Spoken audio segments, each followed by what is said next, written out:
out the second pew from the back. Yeah. Inside Shelley sat. Somebody taped a single rose. A pink one. And she saw that. She was holding my arm. She saw that. And I will do my part. All right, we're good. she was just about to her knees and she just started. Good evening, everyone. Welcome to the regular board meeting of Monday, June 19th, 2017. Roll call. No, call to order. Pledge of Allegiance, please. Please stand for the pledge. I pledge allegiance to the flag of the United States of America and to the republic for which it stands, one nation, under God, indivisible, with liberty and justice for all. Thank you. Roll call, Clerk Simpson. Trustee Brady? Here. Trustee Lang? Here. Trustee Vogel? Here. Trustee Kruger? Present. Trustee Vito? Here. Trustee Papantos? Present. President Horker? Here. Approval of the minutes for the regular meeting of May 15th. So moved. Second. Motion, Trustee Brady. Second, was that Trustee Vogel? Roll call. Trustee Brady? Yes. Trustee Lang? Yes. Trustee Vogel? Yes. Trustee Kruger? Yes. Trustee Vito? Yes. Trustee Papantos? Yes. President Horker? Yes. Are there any changes to the agenda? None this evening. Thank you, Mr. Spondilis. Proclamations, congratulatory resolutions, and awards. Mr. Spondilis. There are none this evening. So that brings us to Clerk Simpson. For what? Appointments and confirmations. Oh, we have to vote on it. Yes. Do we do them all collectively? Motion to approve, and then if you can read the list. I am looking for a motion to approve. So moved. I don't want to read them. The motion will be made by Trustee Papantos and seconded by Trustee Kruger. Do you want me to read them all, or you want to read them all? Clerk Can I Simpson. have your list? Yes. Okay. James Rufato to the Plan Commission, Pam Dorban to the Plan Commission, Ray Lang to the Chicago Executive Airport, David Kostek, Chicago Executive Airport Board of Directors, Patrick Hawkins, Senior Citizens Commission, Marshall Kaplan, Senior Citizens Commission, Michael Cohen, Senior Citizens Commission, Gerald Mallon, Senior Citizens Commission, Pat Miller, Senior Citizens Commission, Kathy Pico, Senior Citizens Commission, Jackie Portnoy, Senior Citizens Commission, Joanne Pervin, Senior Citizens Commission, Roberta Volerite, Senior Citizens Commission, Corrine Weber, Senior Citizens Commission, Deneen Coronius Shannon, Board of Health. The motions were made and seconded. Roll call, please. Trustee Brady? Yes. Trustee Lang? Yes. Trustee Vogel? Yes. Trustee Kruger? Yes. Trustee Vito? Yes. Trustee Papantos? Yes. President Horker? Yes. Okay, now you swear them all in, correct? No. Oh, Now I need a motion to approve the appointment of Joe Callis to the Plan Commission. So moved. That was Trustee Vogel, seconded by Trustee Brady. Roll call, please. Trustee Brady? Yes. Trustee Lang? Yes. Trustee Vogel? Yes. Trustee Kruger? Yes. Trustee Vito? Yes. Trustee Papantos? Yes. President Horker? Yes. Okay. Now I swear them in. Okay. Can everybody come up to be sworn in except Callis? Everybody else come on up. Over in the corner here. Take some pens.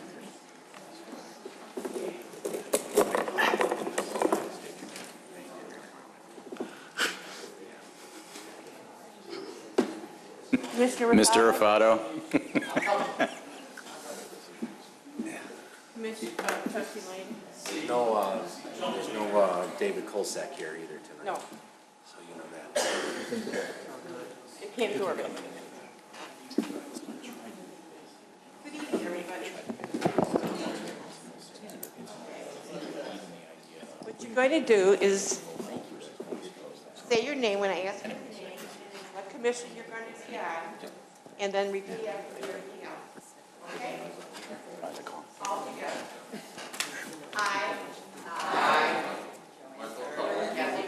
Oh,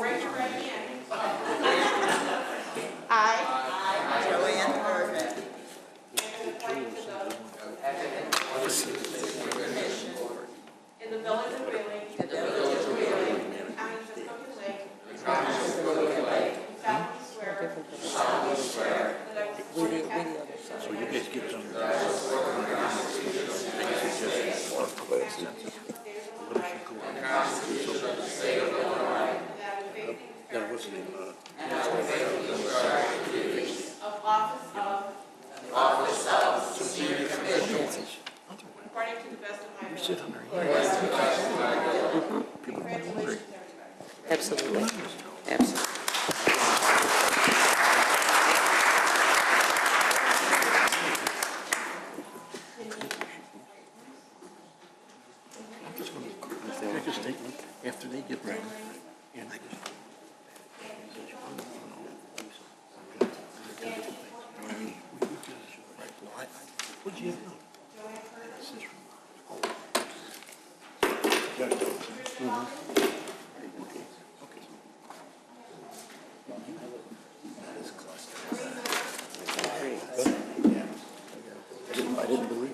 have a prepared statement that I will be saying. Read this part.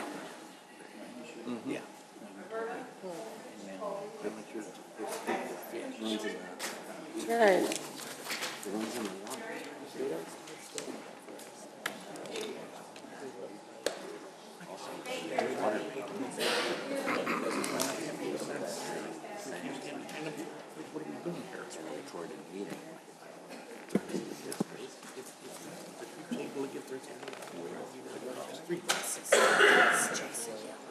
A red herring.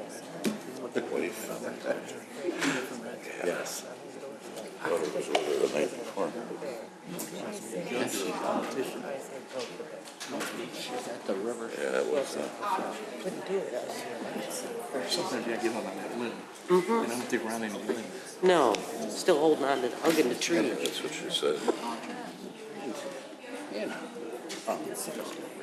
Where were you on the night of? Sure was.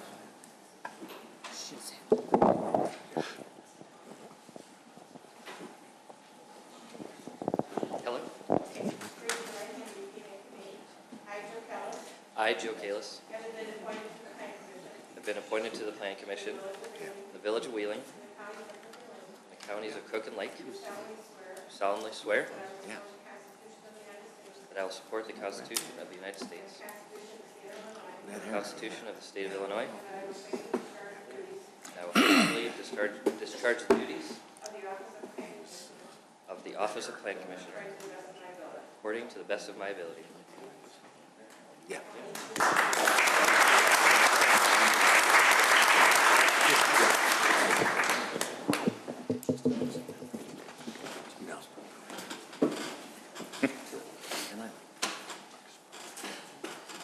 Stooges, of course.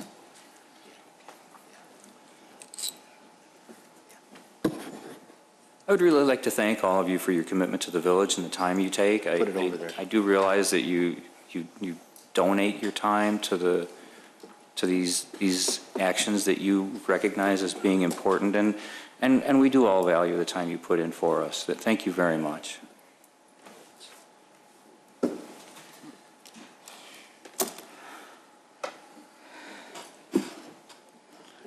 Okay. We are up to citizens' concerns and, Yes, ma'am. okay. Citizens' concerns and comments. Members of the public may address the committee with the comments regarding only those items that are relevant to village business. No citizen shall speak for more than 5 minutes without consent of the committee. Members of the general public who wish to address the board must sign the request to speak form prior to the commencement of the public meeting. Mr. Schulman?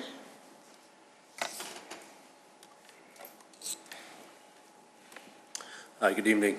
My name is Robert Schulman. This is Ramon de la Trinidad. Hi, good evening. The two of us are on the board of directors for a community called Cedar Run, which is located at the northwest corner of Wheeling. If I'm not correct, I believe Mr. Horker may have lived there Yes, I several years did, ago. on Lotus Drive. Very good.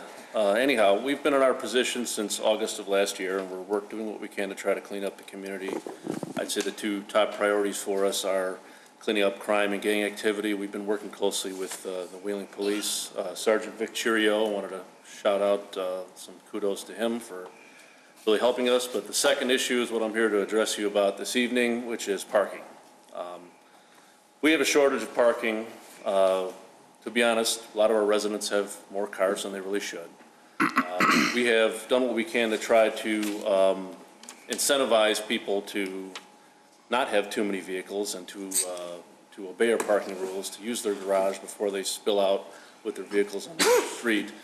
The one issue that's always come up as a challenge for us when we set our own policy is Cedar Run Drive, which is the main street that enters the main entrance and exit to our community. That is a Wheeling public road.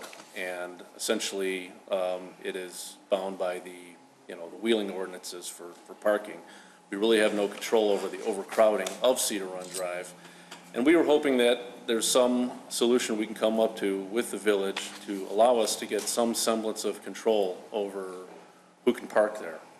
So there's parking for our residents, and so people aren't abusing their parking privileges essentially. I mean, to give you one example, every unit on our property has a one-car attached garage and a driveway space behind it. So we don't allow somebody street parking unless they have more than 2 cars, because those 2 cars can fit either in their garage or on their driveway space behind. But they always have the loophole of Cedar Run Drive. We'd like to perhaps work with the village, find some way that we can get some control. I realize this is probably a pipe dream here, but if we could, enforce and issue permits for vehicles that park on that street, just as we do our own private courts, which our association owns. So, reason for speaking with you tonight is to see if we can perhaps start a dialogue and see if that's even possible. Manager Spondulis. Thank you. This is a very worthy conversation, and I would ask if you could leave your name, your contact information, your name and phone number with the Chief of Police. We can start that conversation between staff and the two of you or your representatives. There are obviously some obstacles, but it's an important conversation and one that we're happy to host. So if you would do that, we can begin that process. Absolutely. Thanks for your time. You guys are on the right path. Thank you. Thank you. Clerk Simpson, any other comments? That was the only one. Thank you.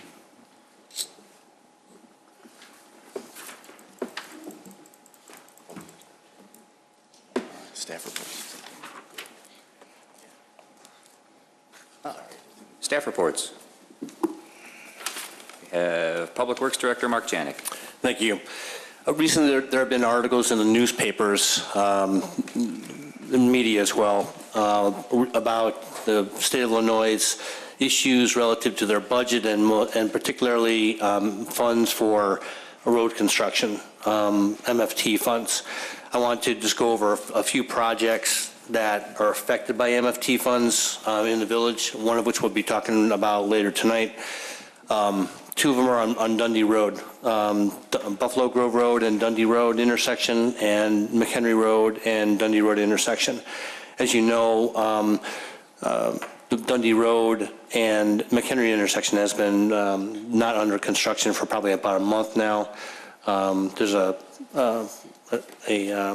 we'll be talking about that project relative to a contract later. But that project, the articles have been focusing on June 30th, which is the date that IDOT says that they're going to shut down approximately $2.5 billion of projects in the state of Illinois if the budget is not negotiated or some amendments made so that IDOT can go forward with their MFT funds. So that project will be delayed, as well as the one farther west that's on the edge of Wheeling in Buffalo Grove.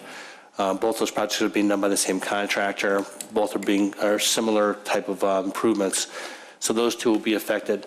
The other projects, Lick Cook Road is not under construction, but they do use some MFT funds for their design, as well as the village has our own internal MFT funds for our local road projects taking place on East and West Meadowbrook for the most part.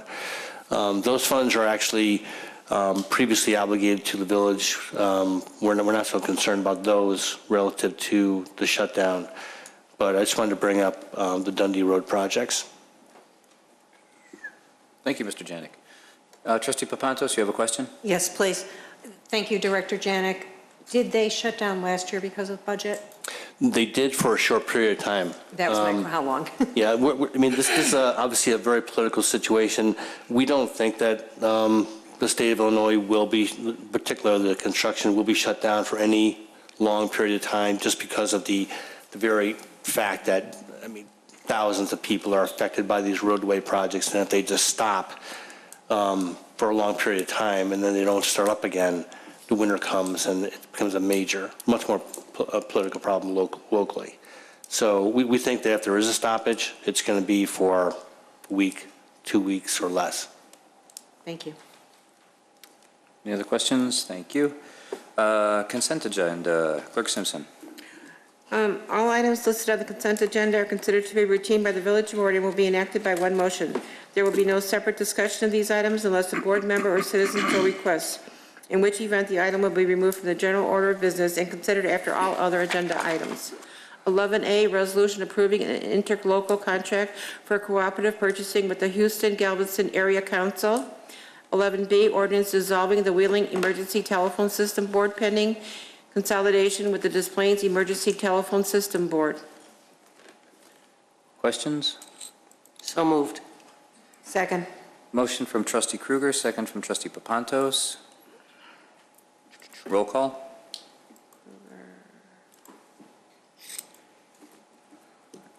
Trustee Brady? Yes. Trustee Lang? Yes. Trustee Vogel? Yes. Trustee Kruger? Yes. Trustee Vito? Yes. Trustee Papantos? Yes.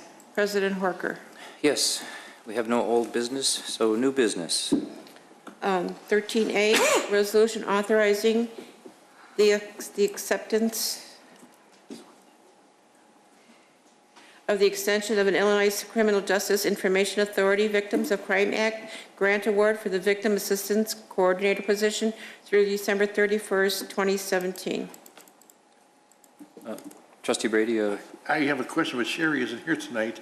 I'm wondering, in lieu of in light of what's been going on in Springfield, is there any danger of us losing this money?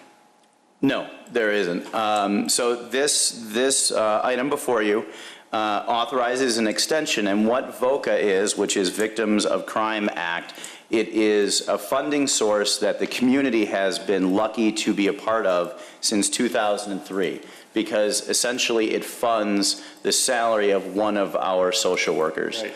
And the way that the grant functions, the grant year normally ends June 30th.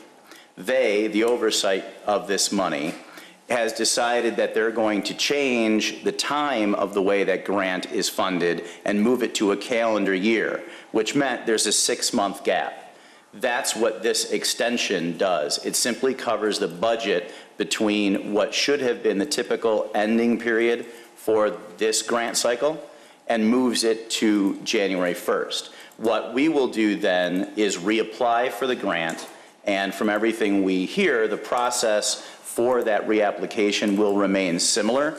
We're not quite sure if it is going to run on a 3-year cycle, as it typically has, or if it is going to be moved to a 1-year cycle. But either way, the village will absolutely pursue this grant. We see the benefit of having this person on our staff, and that benefit is to the community, and we will pursue that vigorously.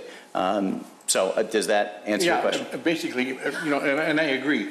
This person is a very important part of what we do and what social services does.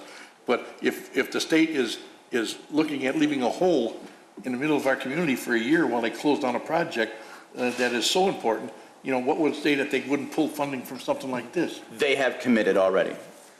So this funding... For 6 months? Correct. Okay. Correct. For the next 6 months, they have committed these monies. Okay. With that, if there's no other questions, motion to approve. motion made by Trustee Brady, second. Are there any other questions? Trustee Lang made the second, otherwise. Roll call, Clerk Simpson. Trustee Brady? Yes. Trustee Lang? Yes. Trustee Vogel? Yes. Trustee Kruger? Yes. Trustee Vito? Yes. Trustee Papantos? Yes. President Horker. Yes. Clerk Simpson. Item 13B, ordinance ascertaining the 2017 prevailing rate of wages for Cook and Lake counties. Mr. Ferrolo. Thank you, President Horker. As the board knows, the Illinois Prevailing Wage Act requires municipalities to ascertain the prevailing rate of wages by ordinance on an annual basis every year in June. And this relates to the wages for laborers, mechanics, and other workmen who are employed on public works projects within the village of Wheeling, and specifically the counties in which the village is located. For Wheeling, that's Cook and Lake counties. This attached ordinance, which you see on an annual basis, satisfies the Village Prevailing Wage Act requirements. If you have any questions, please let me know. Trustee Vogel, you have a question? Yes, just one. Did the prevailing wage that we opted out, or the the opt-out that we did a couple weeks ago? Does that come into play here in any way? No, this is an annual requirement. Right. This does not change. Not tied in any way, shape, or form? No. Yeah, Okay. right. Any other questions? Trustee Vito? Jim, what would happen if we voted no? The Department of Labor would determine it for you. Is that amount more or less than what we've determined? It's the exact same thing. It's ridiculous. Yes. We wonder why people leave the state. Motion to approve. Motion, Trustee Brady. Second. Second, Trustee Vogel. Roll call, Clerk Simpson. Trustee Brady? Yes. Trustee Lang? Yes. Trustee Vogel? Yes. Trustee Krueger? Yes. Trustee Vito? Let the Department of Labor do it. No. You're voting no? Yeah. Trustee Papantos? Yes. President Horker? Admirable, Trustee Vito. I will vote yes, though. Okay. Clerk Simpson, item C. Item 13C, ordinance amending Title 17 Planning, Subdivision, and Development of the Wheeling Municipal Code relating to combined water service. Mr. Spondilis. No, Mr. Jennings. Thank you, President Horker. The village staff was contacted by the Illinois Department of Public Health late last year regarding a new interpretation of a local amendment that we have in our code that required separate service lines for the water service, for domestic water supply and the fire suppression supply. The previous interpretation of the IDPH and the IPA had been that the village's requirement for separated service lines was a stricter requirement than the state requirement and therefore an acceptable local amendment. The state, in light of a particular issue with a water quality problem at a state project, reinterpreted that requirement and found it to be less strict than their requirement in terms of its ability to protect the public water supply. So as a result, they started reaching out to municipalities. They issued an internal memo that they shared with us, which I believe you have attached to your packet here, informing us that we should begin the process of removing the local amendment and adopting, in effect, the standard requirement of the state. In our case, that local amendment appears as a very short reference in the municipal code to standards that are held within our manual of design. So at this point, what we're looking to do in the very short ordinance you have in front of you removes that one single reference. The meat of this will actually take place in the manual of, of design and practice. For the upcoming year, the Department of Public Works is in the process already of making updates. This will be grouped in with those updates. Those are not typically reviewed and approved the way that this Title 17 reference will be reviewed and approved. At this point, the change really does only affect projects other than single-family homes. For larger buildings, we currently have this separate service requirement. Single-family homes already come in on a combined service. That includes townhomes as well. So I'm happy to answer any questions that you may have. Thank you. Questions of Mary Krueger and then Trustee Brady. Thank you, President Horker. Andrew, thanks for this. I do have a couple questions. The packet indicated that there would be an anticipated revenue loss to the village as a result of this amendment to the title. How much? I don't think we have a real number on that. The loss comes from the fact that the two different lines are considered two separate taps. We have a tap based on the size of the tap. We have a tap fee for each new tap. So I don't know if we have a really accurate prediction. I don't know if anybody's done a inaccurate prediction, but to my knowledge, we don't have an exact number that we're projecting yet. Generally speaking, it will be nominal at best. This is not a major revenue loss for the village. Okay. Is this considered a new best practice in the state now? The combined service? Yeah. Yes, they consider it to be consistent with the state code, and they've essentially mandated to us. I don't think we have a choice but to do this. Oh, I got that. I got that loud and clear when I was reading. But are all municipalities, are there any other municipalities that have a more restrictive code like we do that are going to have to do the exact same thing? When I spoke with the IDPH about that, they said that they're making the rounds. It's coming up as this. Most typically, it's coming up when they go out to municipality and the state inspectors are dealing with the institutional facility where the state has the jurisdiction. So the state's making the interpretation on the site, and then the municipality's finding out that way. I think they are getting to, by now, they're in the process of actually doing a more widespread communication to municipalities. They've been holding seminars, but when this first came out, it was sort of case by case. Okay. Is the safety of either residents or businesses in buildings that are affected by this change, is it greater in the event of a fire? Could it be? I mean, fire suppression will still work, whether it's on a single line or not, right? That's correct. The fire suppression should still work. We did note in the memo that our standard shut-off notice did have a reference to the possibility of the fire suppression system being compromised in the event of a shutoff. We'll be working through some of the details of this, but the safety of the residents should not be affected at all. Okay, and lastly, I'm no plumber, but this was brought on by the Illinois Department of Public Health because of the concerns of waterborne pathogens. That's correct. So they didn't want any dead service lines like our fire suppression line that we used to require. So does that mean that water is now going to have to flow through the water suppression and potable water services within any household or building? It will flow through, the combined service will keep the water moving from the main to the building. The point of separation will be inside the building, and there will be backflow prevention devices on both the domestic supply and the fire supply. So at that point, from the split, there'll be backflow prevention on both, so that's the dead end part. It'll be just the fire suppression, so it won't intermingle with the supply to the potable water. So there will still be stagnant water in a fire suppression line, it's just there's going to be no way for it to get into the potable water. That's correct. The issue that the state had could have been resolved in a very expensive way. We could have required people to put underground vaults and heat them and have a testable backflow device at the within 2 feet of the main. This seemed to be the more practical solution. Fair enough. Thank you.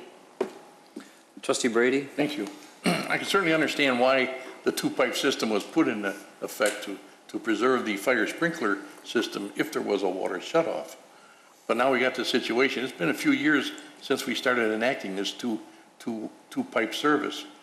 What are we doing about these commercial and institutions that have the two services now? Is there going to be a program that's going to either give them a way to flush these pipes periodically to stop this stagnant water from contaminating our water system? In our discussion with the IDPH, this is one of the questions we asked them actually, is where's the cutoff? How do you go back and deal with the existing projects?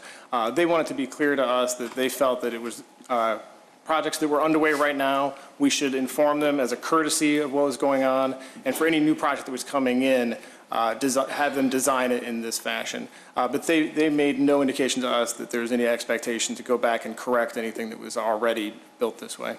Well, you know, our social hall over at the church has got a 100-foot sprinkler line. Water sits there.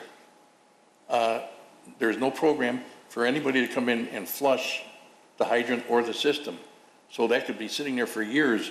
And this Legionnaire's disease is part of the contaminants that can be produced by this water sitting there. So I feel that the Village of Wheeling should notify every project that has two systems in place that there should be a program set up where, I don't know how often it would have to be done that'd be the health department's responsibility to tell us how often we'd have to flush it to maintain some sort of purity to this water, but it should be done on a regular basis somehow. And even if you have to dig down and put a pipe that they could flush with at a later date. But I just don't think you should just ignore this and go back to the single pipe system and say, okay, well, that was a mistake for 2 years and don't worry about it. something to worry about. We can certainly contact the IDPH and see if they recommend it. As far as our discussion with them so far has been, they did not advise us to do any sort of outreach program or advise anyone. But we can go talk to them now that this has been going on since November. I think they wrote their memo. We can go back and meet with them again. Our plan, actually, we still have some outstanding issues with them, and we can add this to the list. I really don't care about the IEPA. I'm caring about the Village of Wheeling. They're the ones that created this mess when they told us we could put in 2 pipes. You know, now, do we have to let them know that we should notify these people of a slight problem here and a way to resolve it by flushing your pipe periodically? Andrew, isn't there already a requirement to at least test and flush the system on an annual basis? You know, off the top of my head, no, the requirement is on the backflow. I can certainly look to it. I don't know off the top of my head if there's a requirement to flush. Follow up on? Yes. I think we have to do something. Yes. Thank you. Trustee Lang, you had comments? Yeah, just a quick question. A little confusion. It says that there'll be less fittings, Andrew? Less fittings and underground piping, resulting in less cost, but in some cases, doesn't it duplicate the efforts, and wouldn't it double the cost for the additional valves and fittings and so on? In the span that we're talking about from the main to the building, you'll be excavating one area, you'll be installing one pipe. I think the reference there in the memo is to there's fewer things that can break, fewer things to leak when you have half as many connections, half as many pipes. So I don't know if that answers your question. Yeah, that does. Okay. Thank you. Any other comments, questions? We are looking for a motion to approve. So moved. Motion was Trustee Lang, seconded by Trustee Vogel. Roll call, please. Trustee Brady? Yes. Trustee Lang? Yes. Trustee Vogel? Yes. Trustee Kruger? Yes. Trustee Vito? Yes. Trustee Papantos? Yes. President Horker? Yes. Clerk Simpson. 13D, resolution authorizing the village president and village clerk to execute an addendum to the agreement with the state of Illinois executed in 2015 regarding improvements at the intersection of Dundee Road and McHenry Road in order to address utility conflicts. Mr. Janik, please. Thank you. This has to do with the project, the IDOT project at the corner of McHenry Road and Dundee. In 2015, the board approved a resolution and an agreement with the IDOT to have that intersection improved, and with a liability to the village of approximately $54,000. Since that time, approximately half the intersection has been improved. As you can see out there, construction has been delayed for about the past month. The reason why is because there was a conflict between the storm sewer on the west side of McHenry Road that runs from the north to the south, replacing an old galvanized steel storm sewer that was deteriorated. That new storm sewer is in conflict with a transmission water main of the villages that runs east-west along Dundee Road. There are 2 water mains in Dundee Road. One's a local water main that services the businesses in that area, and the second one is this 16-inch. The first one's an 8-inch line. This is a 16-inch transmission line, and it keeps running to the west part of the village. So the storm sewer is in conflict with the 16-inch pipe. IDA has determined that it's the village's responsibility to pay for the added construction for coming up with a solution. The solution that we came up with IDOT was to lower the 16-inch transmission main. The cost for that, for lowering of that main, is described in this memorandum. Just the lowering of the pipe itself is $55,000. If we just lower the pipe and do it in a normal way, water will be shut off for between 24 and 30 hours to area businesses. There are over 30 businesses in this area. The reason why it takes so long is because once the water main is lowered, which takes approximately 8 hours, 10 hours to be overnight, you would not be able to use that main for additional 24 hours approximately while tests are done on the water itself. As this memorandum describes, there's an extra cost of approximately $45,000 to install what are called line stops on both sides of the water main break. So when the water main is, the section to be replaced is cut, you can install what are called, they're valves, they're called line stop valves on each side of the water main. Installing those valves will allow the businesses to continue operation and will not cut off water to them.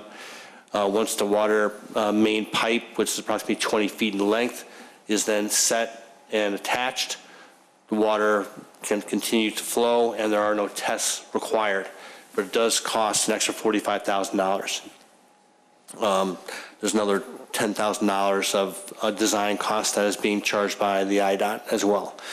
So the memo describes Public Works recommendation to pay, to agree to pay the contractor an additional $110,000 to take care of this situation, which is to drop the 16-inch water main so that the storm sewer can run across the intersection, and it's going to cost the village approximately $110,000.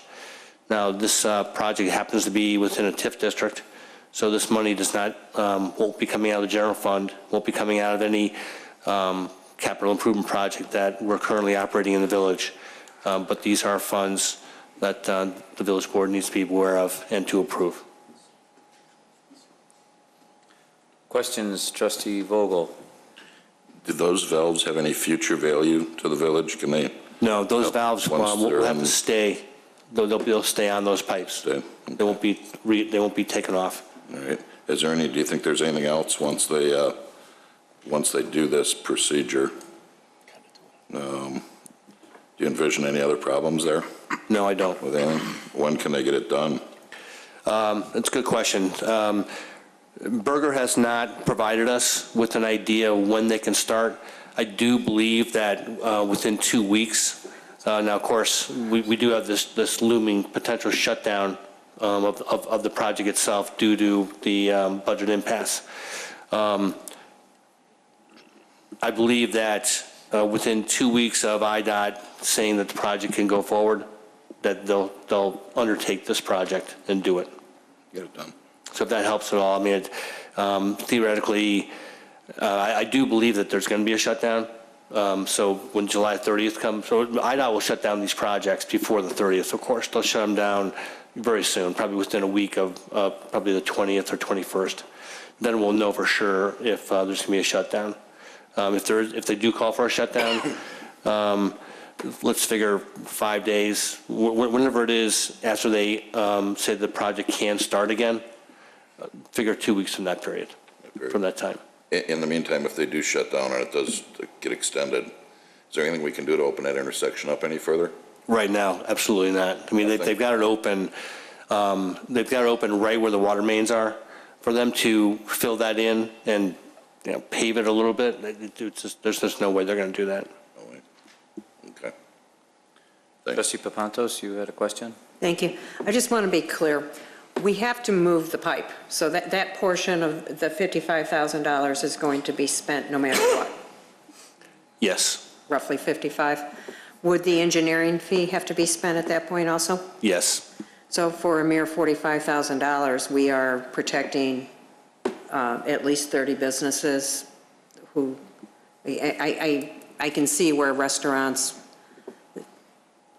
it seems like a no-brainer to me that we're giving them the opportunity to stay open. Otherwise, they would have to close for that time period. It's not only them closing, it's also when a boil order is issued, this is called a boil order when they're testing the water. Something could go wrong, and the laboratory result might not be perfect for one reason or another. Some contamination might enter the pipe when they're doing the construction itself, and they might have to get another test. And those tests are not, you just don't take it to the lab, and then 15 minutes later they do the analysis and they get it done. It takes overnight. So you take out a lot of risk if you do it this way for the $45,000. Thank you. How long will the lowering of the pipe and the installation of the valves take? Is this a 8-hour overnight project, or is it done during the day, or? I would say that with the line stops, the project itself probably will take 8 hours. And is it overnight, or is it? They suggested that they would overnight if the line stops weren't used. I believe if they use line stops, they'll do it during the day. But it's possible they might do it at night as well. Putting in the line stops, they're going to have to do some more excavation, which is going to affect traffic, theoretically.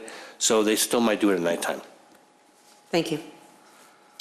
Trustee Lang, you have a question? Yes, yeah, I agree. The 45, or the loss in revenue for these businesses far exceeds the $45,000 additional that we'd be adding to this project.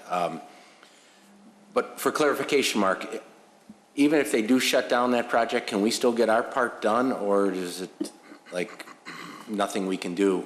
No, Berger's is the contractor, the prime contractor for the entire intersection. He'll be hiring a subcontractor to put these line stops in and to do this pipe work. But when you say our work, it's really all in one. Nothing can go forward until the pipe is dropped. IDOT's saying that's our responsibility. So when you say our work, it's Berger is the contractor for IDOT. Even though this particular money, this $110,000, would be coming from the village, they're still not going to undertake the project until IDOT says that the entire project can go forward. And this is I know you know this is a huge inconvenience for the residents and anyone else who drives down Dundee Road, but thank you for staying up with this and moving forward as best we can on our part. Thanks. No further questions. I would look for a motion. So moved. Second. Motion, Trustee Brady, second, Trustee Vogel. Clerk Simpson, roll call, please. Trustee Brady? Yes. Trustee Lang? Yes. Trustee Vogel? Yes. Trustee Krueger? Yes. Trustee Vito? Yes. Trustee Papantos? Yes. President Horker? Yes. Official communications.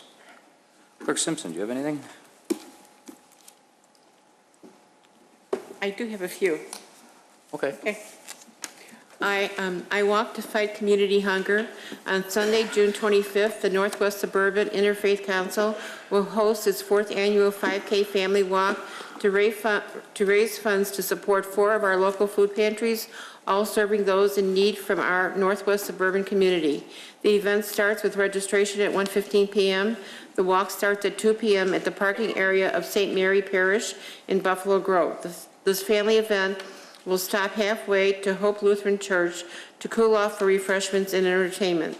There is no entry fee, though any cash or check contribution would be welcome to help feed those in need at a time when pantry supplies are low and the demand for those in need is great. No pets, please. Those under 18 need to be accompanied by an adult.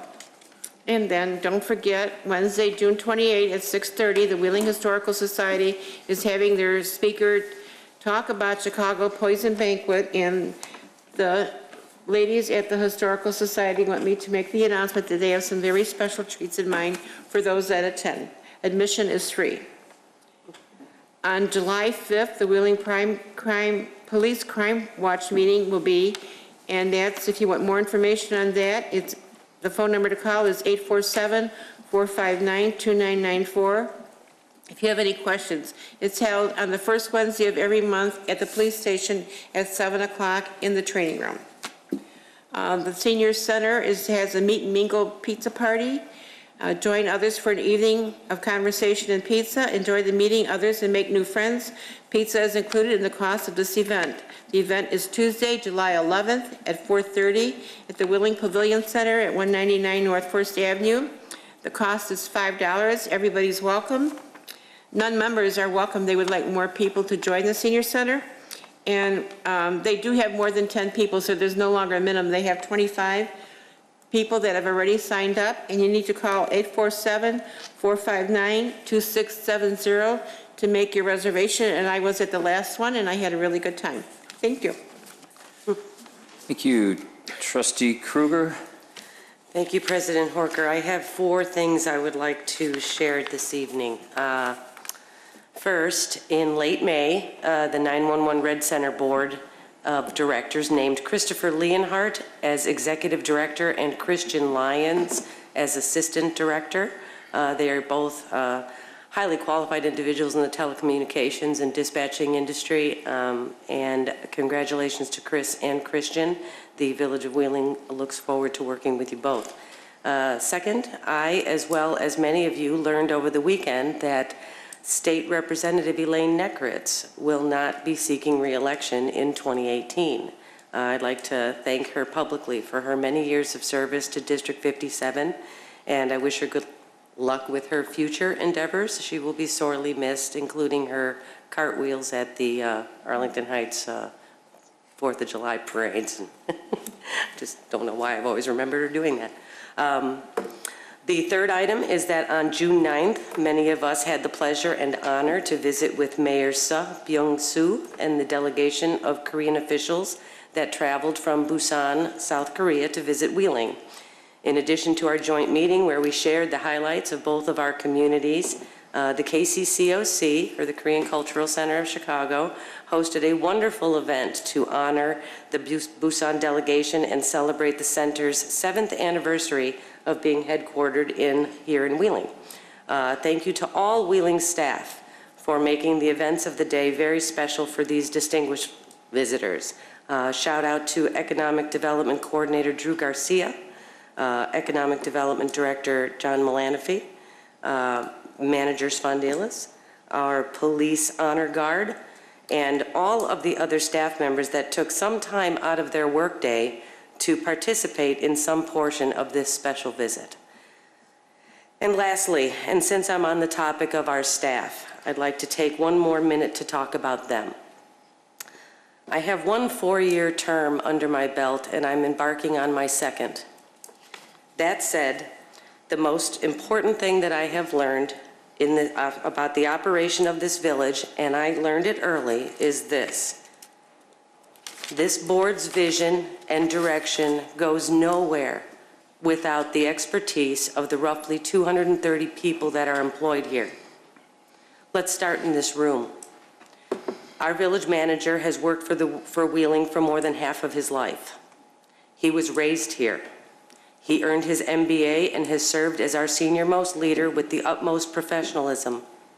I discovered early on that John is on call 24/7 for our village. In addition, building a great team of directors falls squarely in his lap, and those department heads sitting on the north wall are the best in their respective disciplines. From there, our bench goes really deep. I've had the privilege to meet and work with so many of our employees and find it unconscionable that anyone would attack their ethics, integrity, or character. Take a good look around this town and see the execution of duties by these people. You can see for yourself that they are outstanding in their respective roles.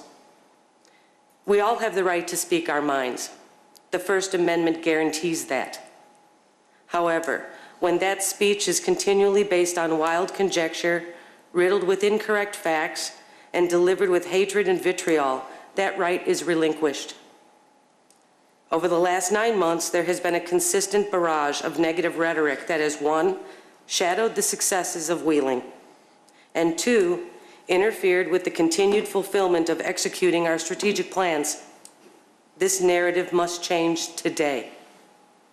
Thank you, Mr. President, for yielding to me so that I can speak my mind. Thank you, Trustee Kruger. Trustee Papantos? Thank you. At our last meeting, many of you heard somebody get up and spew false data. I want to make it perfectly clear. Just because you read it on the internet or see it on somebody's Facebook page does not make it true. Director Malanaphy has been associated with his family company since the 70s, Director? And he is always, since the date that he started here and before that, been open and honest regarding his association with Malanaphy and Associates. Someone has placed on the internet, and Ms. Wilson, you spoke about it, that he brought in a company, Hamilton Partners, and we gave them TIF money. First of all, take a good look at the TIF districts. The project on Northgate Parkway is not in a TIF district. That project was rewarded no TIF funds. They're not in a TIF district. The $13.6 million that you quoted that we supposedly gave them is the value of the construction project that was brought into our town. And I personally think that bringing that type of project in is a wonderful thing. That's going to bring jobs, and it's going to bring people who shop here and perhaps live here, because this is a great place to live. As far as Director Malanaphy, yes, he was completely vetted before he was hired here. Not only that, he completes a statement of economic interest every single year, as do the rest of elected officials and staff as required. Please get your facts straight. Just because you read it on the internet does not make it true. Ask questions. We're more than willing to answer. But don't spout false facts, please. May I respond? No.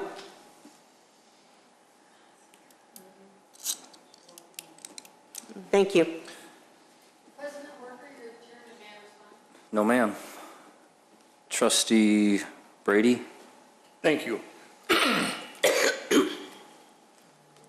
Several weeks ago, I received through the village's email these accusations against our village manager and against Mr. Malanaphy.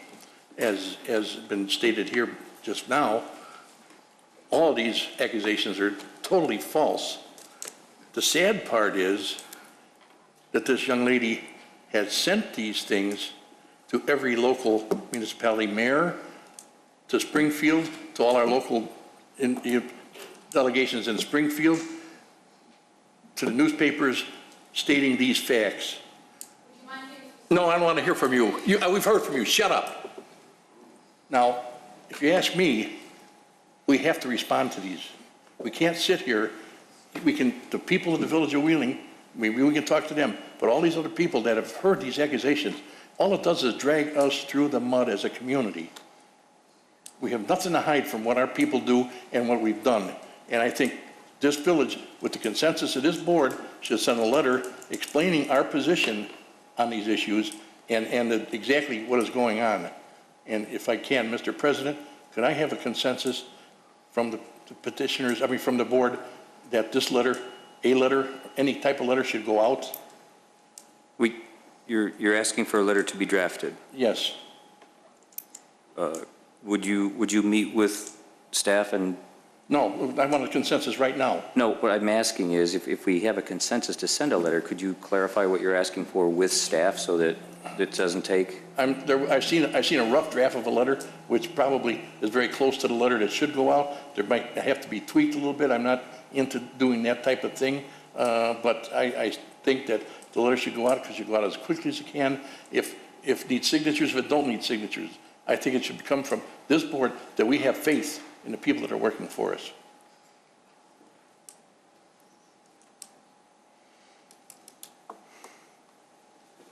But if we need to tweak a letter, we need to, if there's not a complete proposal at this moment, and it is going to have to tweak it however you want, but you can send each one of us a copy of it, but let's get it done.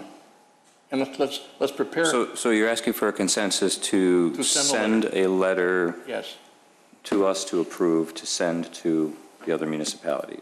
Other municipalities, to the legislators in Springfield, and to the newspapers or whoever else might have been involved in this farce.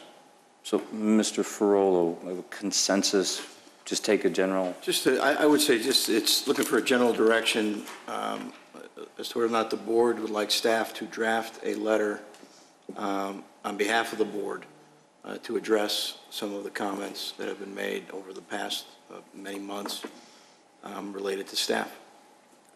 okay, so is the board does the board understand the consensus that we're asking for? Shaking, nodding heads. Okay, Trustee Vogel? Yes. Trustee Papantos? Yes. Trustee Vito? Depends on the content of the letter. Sorry? It depends on the content of the letter. Well, we're asking for a letter to be drafted. For approval. And then how do we discuss the contents of the letter? Do we have a forum to do that? How does it get revised? And Well, we've got to be very Mayor careful Ferrolo. not to have meetings that aren't noticed. So what can be done is the letter can be drafted and it can be discussed. The manager can discuss the letter with trustees individually. That's probably the way it would have to go, unless that's it. I think that's the suggestion. then that's fine. And for the record, I have complete confidence in the village manager and especially Director Malanaphy.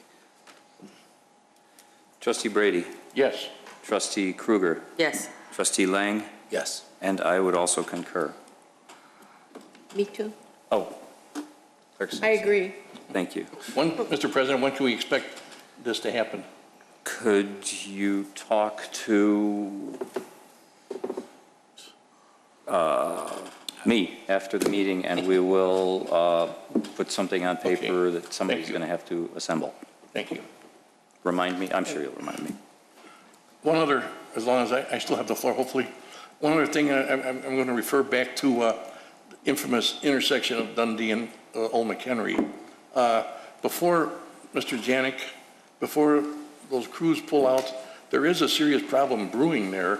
I don't know if anybody's paid attention to it, but in the reconfiguration of the right turn lane in front of Lynn Plaza, as you come over the tracks, the right turn lane for Lynn Plaza starts immediately at the tracks. If the state has taken the curb beyond Lynn Plaza's entrance and pulled it all the way back so it lines up with that curb in the right turn lane. Unfortunately, the center island divider that divides the in and out of Lynn Plaza sticks now into the street pavement about 3 or 4 feet. Yeah. And I've seen it twice where somebody flying over the tracks to get into the right turn lane on McHenry almost hit that curb. It's going to be a disaster. I think that curb should be broken off, at least 3 or 4 feet of it broken off and the street patched before we have a serious accident there. Take it under consideration, talk to IDOT about it. Yeah, they've defined the McHenry right turn lane with paint. But if it's dark at night or if it's raining, you can't see the paint. You can't, even though the curb is somewhat yellow, you really can't see it all that well. Thank you. That's it. Thank you, Trustee Brady. Any other comments? Thank you. Mr. Spondilis. Thank you. I have 2 items. At last week's meeting, Trustee Papantos asked for some statistics, some details related to the topic covered here tonight. And I can report back that we have an estimated 1,100 hours of staff time for a total value of $144,000 invested into the emails and FOIAs of Ms. Wilson. We have a total of 49 FOIA requests that have been accepted, plus an additional 7 that have been ultimately retracted.